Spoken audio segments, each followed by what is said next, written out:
സംസ്ഥാനത്തെ വ്യത്യസ്ത വാഹനാപകടങ്ങളിൽ ഇന്ന് 3 പേർ മരിച്ചു. ചേർത്തലയിൽ കാറും മിനി ബസും കൂട്ടിയിടിച്ച് വീട്ടമ്മയ്ക്ക് ദാരുണാന്ത്യമുണ്ടായി. കൊല്ലം അഞ്ചലിൽ പിക്കപ്പ് വാനിടിച്ച് കാൽനട യാത്രക്കാരൻ മരിച്ചു. എറണാകുളത്ത് കാക്കനാട്ട് ടിപ്പറിനും മണ്ണുമാന്തി യന്ത്രത്തിനും ഇടയിൽപ്പെട്ട് ടിപ്പർ ഡ്രൈവർ മരിച്ചു. ചേർത്തല റെയിൽവേ സ്റ്റേഷന് സമീപം ഉച്ചകഴിഞ്ഞ് 2:30-യോടെയാണ് കാറും മിനി ബസും കൂട്ടിയിടിച്ച് വീട്ടമ്മ മരിച്ചത്. എരമല്ലൂർ സ്വദേശിനി 60-കാരി അംബികയാണ് മരിച്ചത്. ഒപ്പമുണ്ടായിരുന്ന 2 പേർക്ക് ഗുരുതരമായി പരിക്കേറ്റു. കൊല്ലം അഞ്ചൽ ആലഞ്ചേരിയിൽ പിക്കപ്പ് വാനിടിച്ചാണ് ഏരൂർ ചില്ലിംഗ് പ്ലാന്റ് തിരുവോണത്തിൽ ബാലചന്ദ്രൻ മരിച്ചത്. പുലർച്ചെ 5:45-ഓടെ റോഡ് മുറിച്ചു കടക്കുന്നതിനിടെയാണ് അപകടമുണ്ടായത്. കാക്കനാട് മെട്രോ നിർമ്മാണ സ്ഥലത്ത് ടിപ്പറിനും മണ്ണുമാന്തി യന്ത്രത്തിനും ഇടയിൽപ്പെട്ട് ടിപ്പർ ഡ്രൈവർ ആലുവ സ്വദേശി അഹമ്മദ് നൂറിന് ദാരുണാന്ത്യം.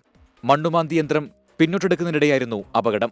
പുനലൂർ മൂവാറ്റുപുഴ സംസ്ഥാന പാതയിലെ കോന്നി മുറിഞ്ഞകൽ ജംഗ്ഷനിൽ ടിപ്പർ ശബരിമല തീർത്ഥാടകരുടെ ബൈക്കിലേക്ക് ഇടിച്ചുകയറി ബൈക്ക് യാത്രികന് പരിക്കേറ്റു. കോഴിക്കോട് ബാലുശ്ശേരി കരിമലയിൽ കാർ നിയന്ത്രണം വിട്ട് മറിഞ്ഞ് 3 പേർക്ക് നിസ്സാര പരിക്കേറ്റു. ഇരിട്ടി സ്വദേശികൾ സഞ്ചരിച്ച വാഹനമാണ് അപകടത്തിൽപ്പെട്ടത്. 24 കൊച്ചി.